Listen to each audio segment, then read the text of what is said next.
Welcome to SportsBeat KC, the Kansas City Star's daily sports podcast. It's Monday, February 13th, and I'm Blair Kirchhoff.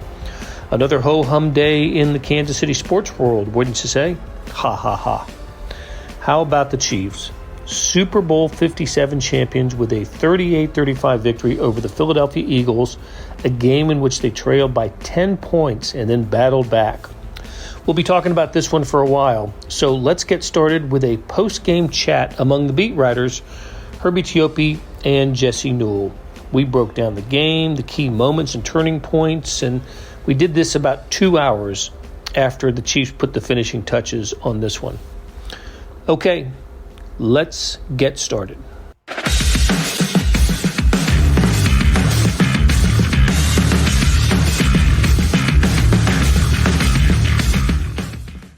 Hey, good morning in Kansas City and good evening from Glendale, Arizona, where we will talk about the Chiefs' Super Bowl victory tonight over the Philadelphia Eagles with Jesse Newell and Herbie Teope. Welcome to SportsBeat Live. This is our Chiefs post-game show, and what a show this should be, or what a conversation it should be, with the Kansas City Chiefs 38-35 winners over the Philadelphia Eagles. And Jesse, I see you have managed to get yourself down almost to field level. Let me see if I can turn and see where you are. Yes, well done, Jesse. Herbie and I sitting in the luxury boxes in State Farm Stadium. Jesse down with the people on the field. And here we are almost, more than 2 hours after the game, and the field is still packed with fans all taking pictures and collecting confetti. It's a joyous occasion, right, for Kansas City, for fans of the Chiefs, for the Chiefs organization.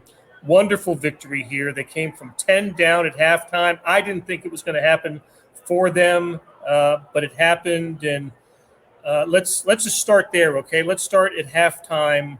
And Herbie, what were your thoughts about this game in the first half? Why did the Chiefs fall behind 24-14? Well, they fell behind because they couldn't stop Jalen Hurts. Hurts was having himself an incredible game in the first two quarters. The Chiefs were down by 10 points going into the halftime, and a lot. Okay, and so that's where Jesse Newell picks it up. Jesse, hey, listen, we've had problems with our wireless connection all night here. So, all right, Jesse, where were your thoughts at halftime of this game?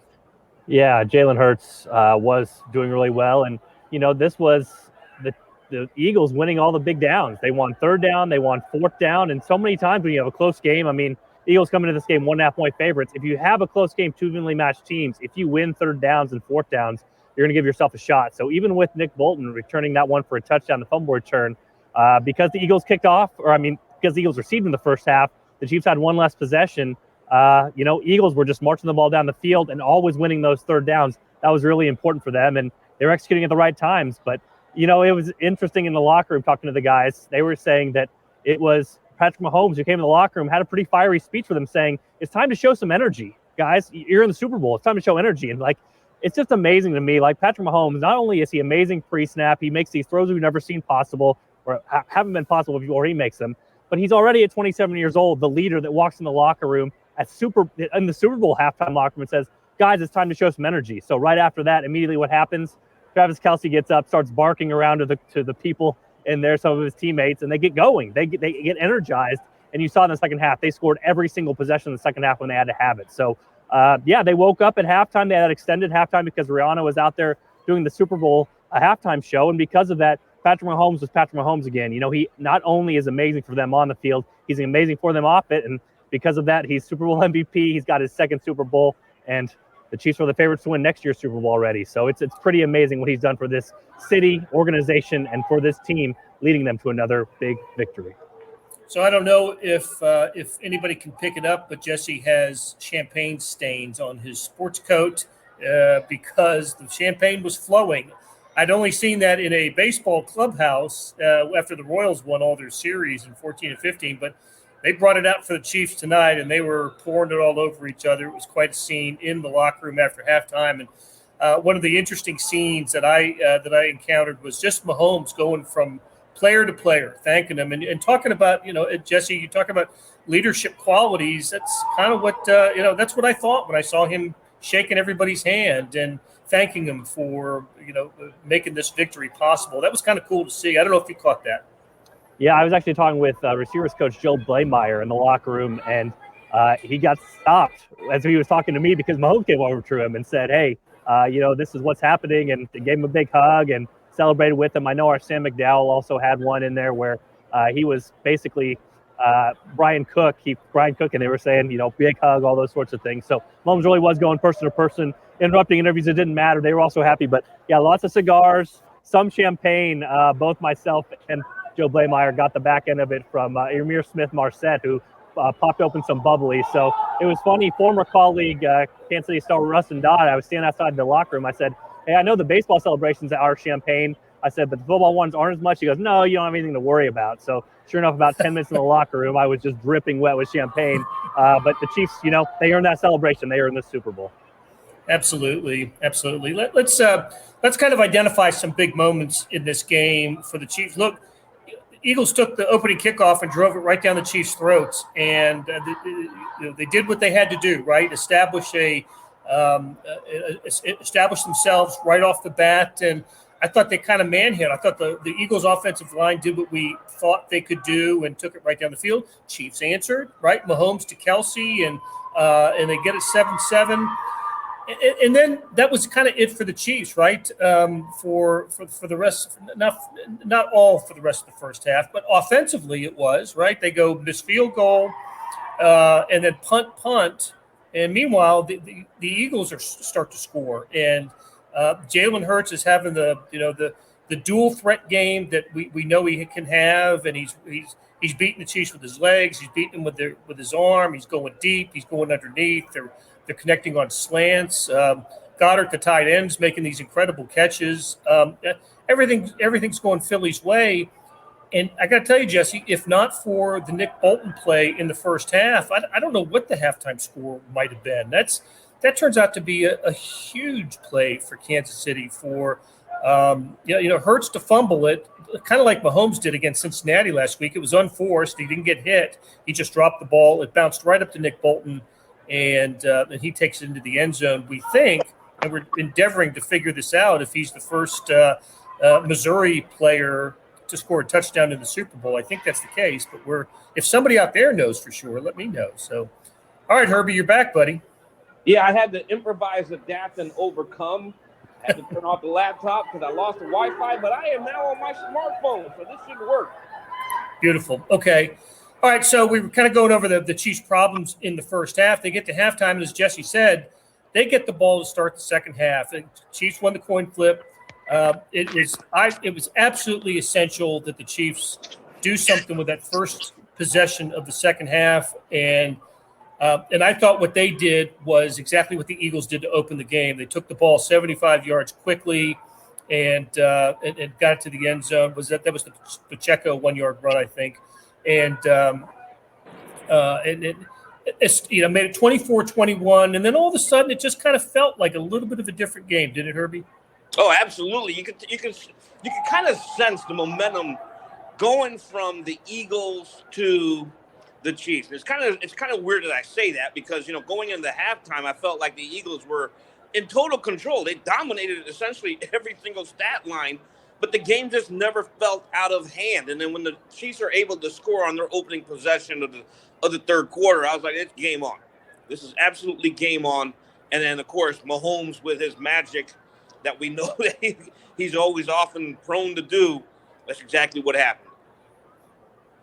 Okay, Joe Shea says, yes, first Super Bowl touchdown scored by a Mizzou player. Should have had a second one, too. I thought maybe that was – that was the first play after the Chiefs scored to make it 24-21. The pass breakup by Snead, and there's Bolton again to scoop it up. If he had scooped and scored that, and the Chiefs win the game, I think he'd have been the MVP of the game. 2 defensive touchdowns. That would have been unbelievable. Okay, so the Chiefs start to build on this, right? They get some serious momentum, and Patrick Mahomes, who didn't play poorly in the first half, but never had the ball. I mean, at halftime, the time of possession difference was like 22-8. Number of plays, greatly favor the Eagles. Part of that is because they keep going for it on fourth down and making it, so they keep the ball longer.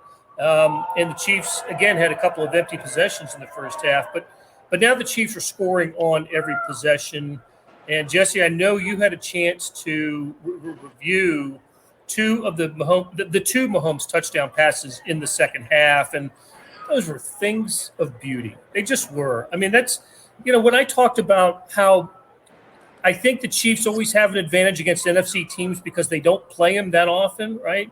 I thought about that when they scored these two touchdowns because Sky Moore and Kadarius Toney were just wide open. Yeah, they were. And real quick, the people in the comments, the thing we lose here, I mean, this is obviously awesome. You see people doing snow angels in the background and confetti and playing, they're loving it. All the banners up here show Chiefs are world champions. But what we miss is I'm seeing some videos from back home, Lawrence and Mass Street, people are going wild. So let us know in the comments. What are you guys celebrating with? What are you drinking? I mean, I'd love to know how people are celebrating this Chiefs' second Super Bowl with Patrick Mahomes. But, yeah, I mean, I'll have a story on this completely here in a few hours. But it's amazing, Blair. The play that the Chiefs ran that twice, so, stop motion, the circle back, they actually got it from the Buffalo Bills last year when the Bills put a beat down on them in the game week 6 at Arrowhead.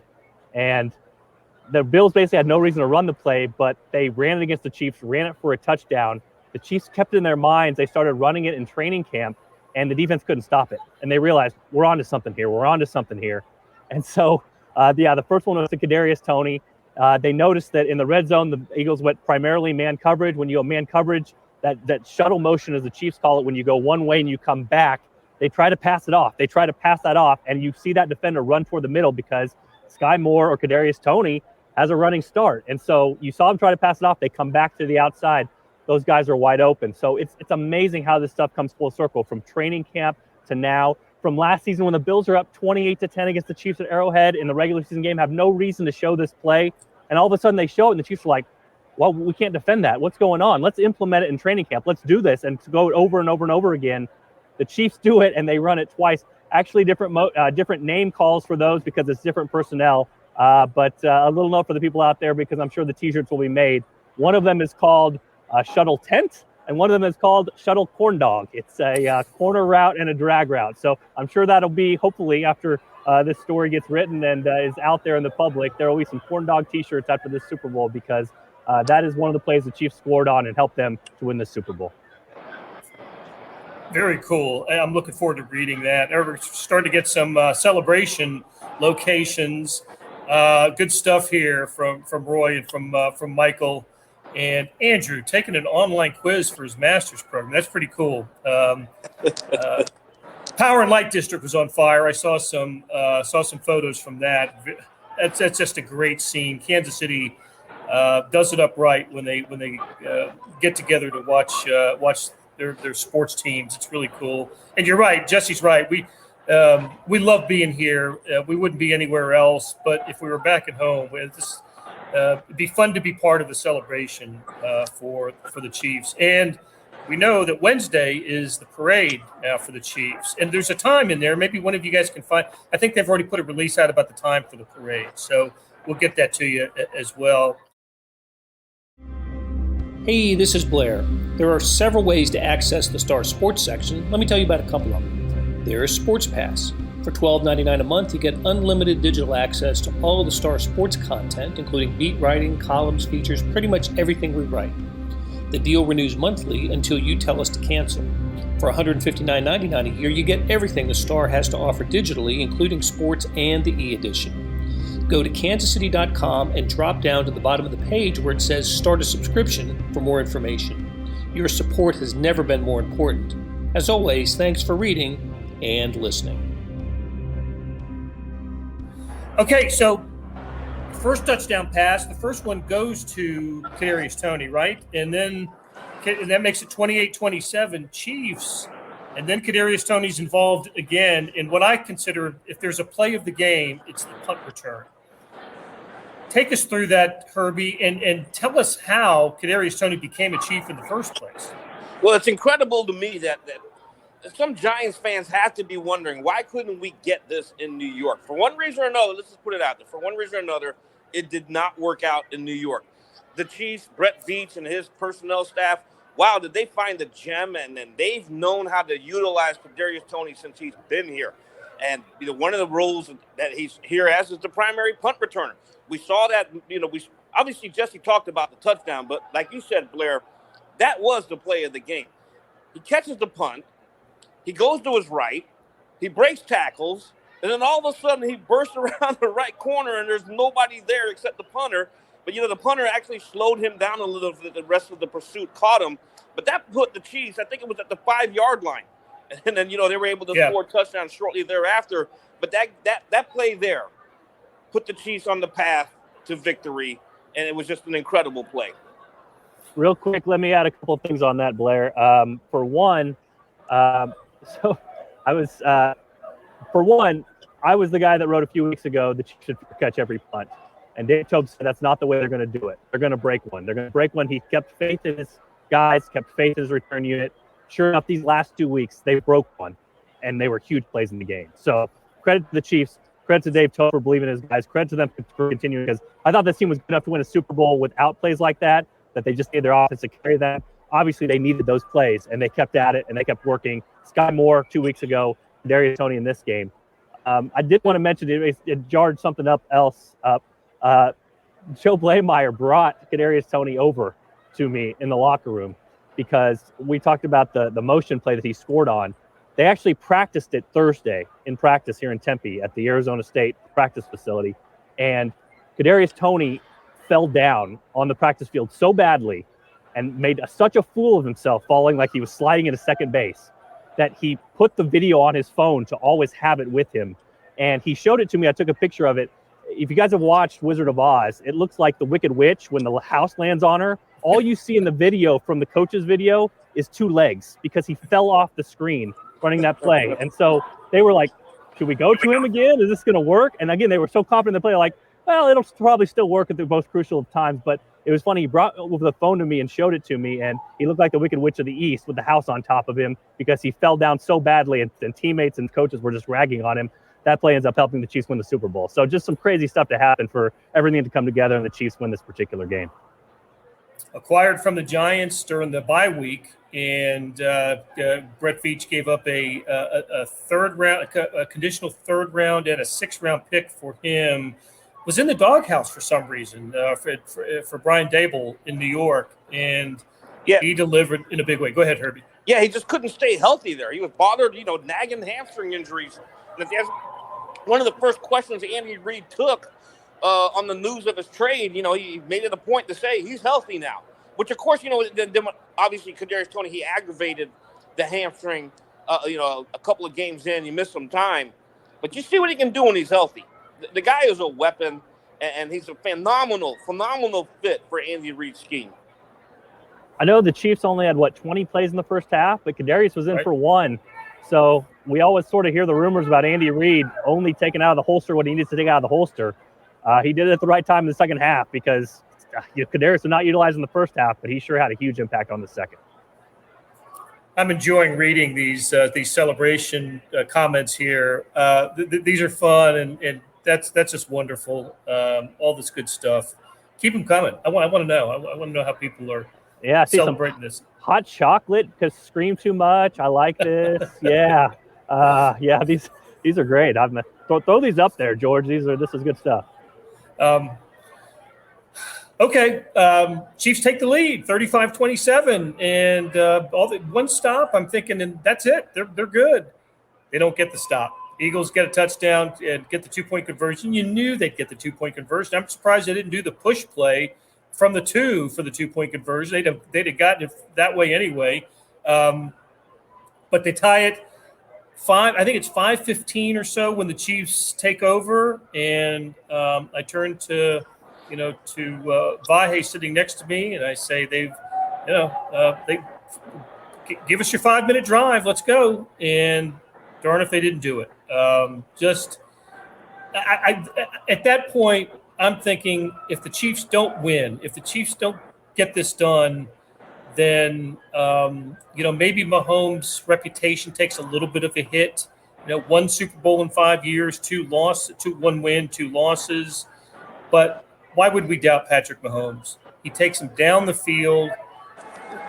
You know, one of the big plays is his 26-yard scramble, and he goes down, and he looks like he re-aggravated the ankle and injury, and but they played it to perfection. They played it to darn near perfection.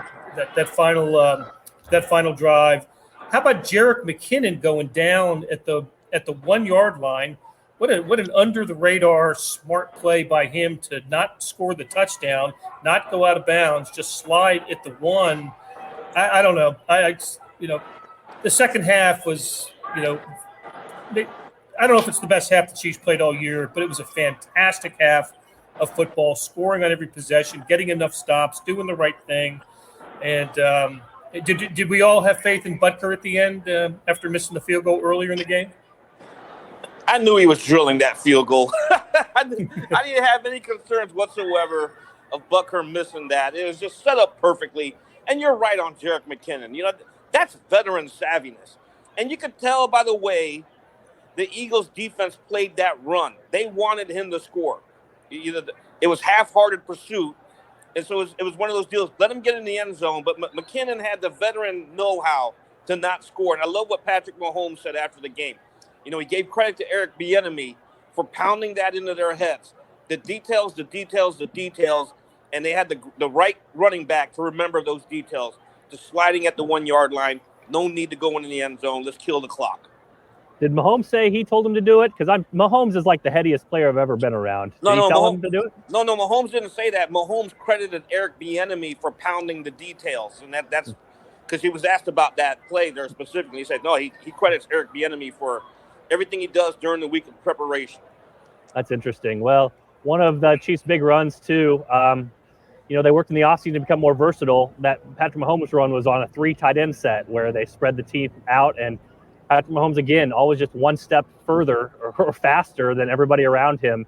A huge run on that drive. But, yeah, I mean, here's what I think is huge about McKinnon going down. If you are the Eagles and the Chiefs score the touchdown with 1:10 left and go up 7, and you come back down and score a touchdown, guess what Nick Sirianni's going to do? Oh, he's going for 2. He's going for 2, baby. It's time to win the game against the Chiefs defense. So if Jerick scores there, that's dicey time for the Chiefs because you got 70 seconds. I mean, Jalen give Jalen credit. Like, I came in saying his right shoulder was bothering him, and it was before this game.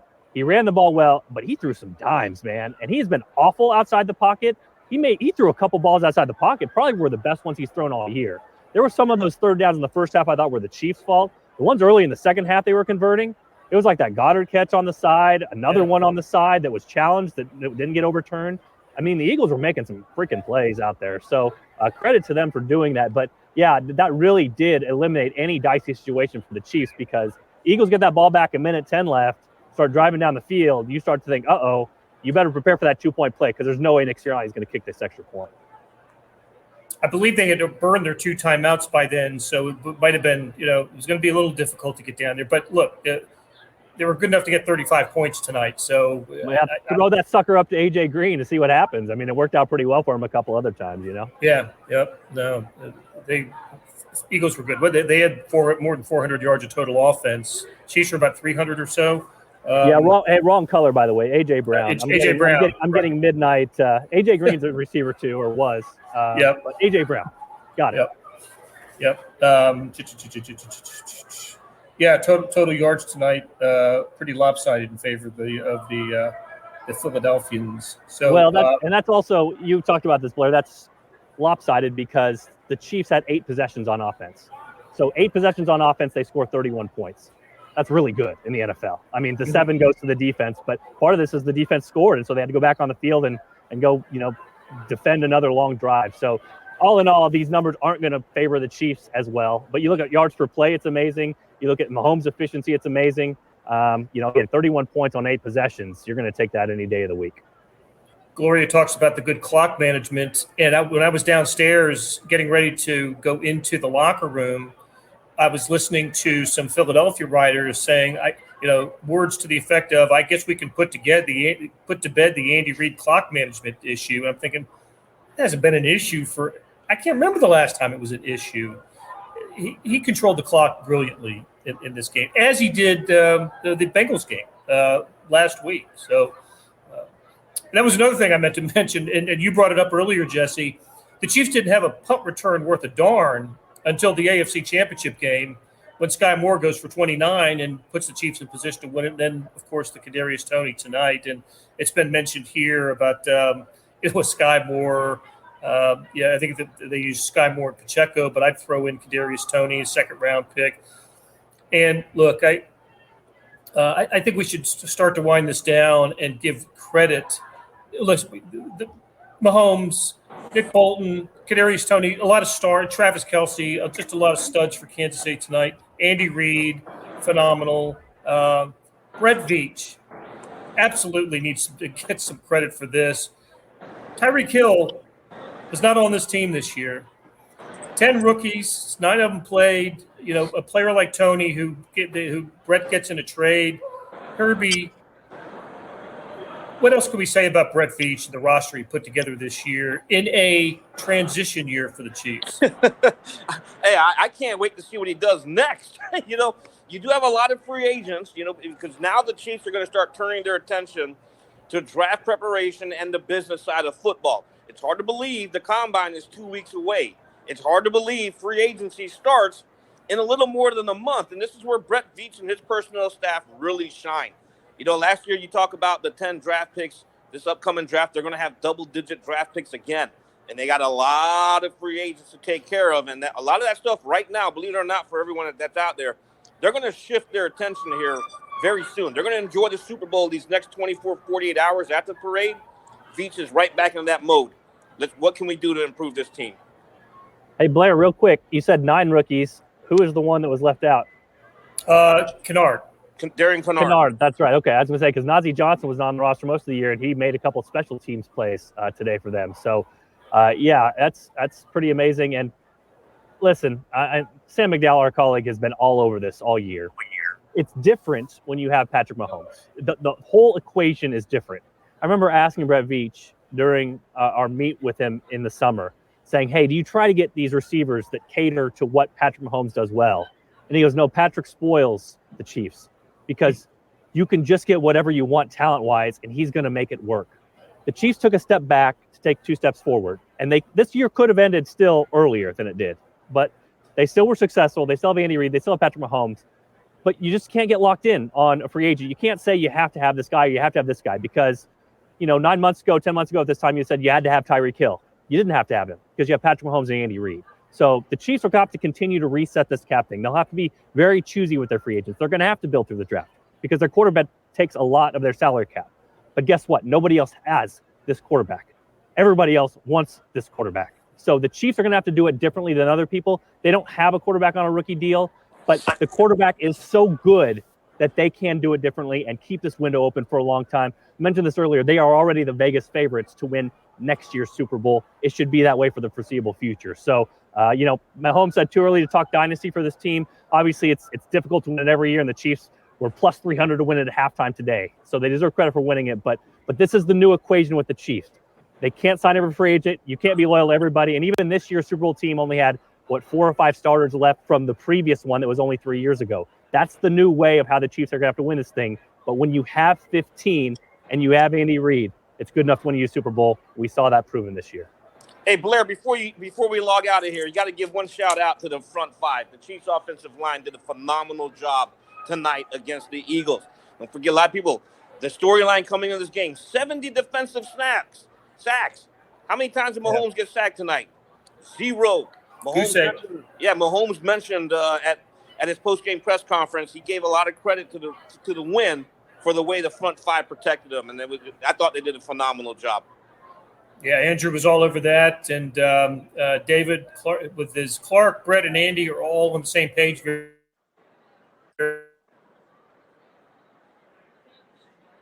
Very unique. Absolutely. Or else today that the Chiefs become the first team to win a Super Bowl with the quarterback taking as much percent of the salary cap as Mahomes does. I don't know exactly what the number is.